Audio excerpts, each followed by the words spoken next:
6:08 po ng hapon, ay 6:08 po ng gabi. Magandang gabi sa lahat. Ngayon ay 23 ng July, araw po ng Martes. Kami po ay dito na po sa may flyover.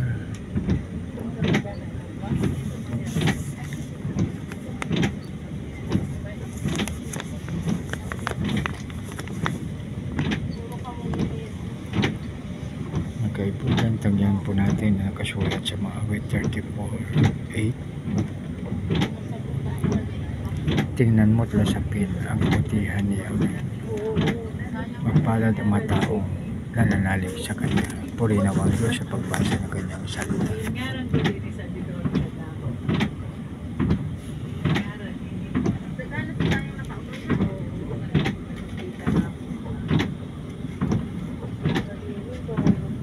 Magandang hapon sa lahat. God bless us all.